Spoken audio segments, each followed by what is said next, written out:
আমি ধ্বংস।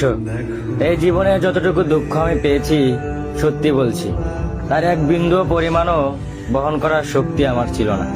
কখনো চাইলেই কাঁদতে পারিনি, কখনো কারো কাঁধে মাথা রেখে বলতে পারিনি আমি ভালো নেই। তাই নিজের ভিতরেই সব জমিয়েছি হাসি মুখের আড়ালে, নীরবতার গভীরে। মানুষ ভাবে আমি শক্ত, আমি নির্লিপ্ত, আমি সব পারি, অথচ কেউ জানে না ভেতরে ভেতরে আমি কতবার ভেবেছি।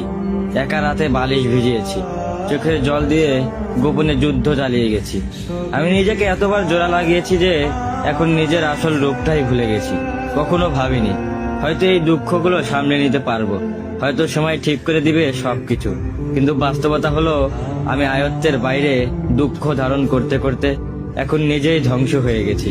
এখন মনে হয় আমি নেই, আমি কেবল এক ভাঙা মানুষ, যার ভিতরে অনেক কথা জমে আছে কিন্তু শোনার কেউ নেই।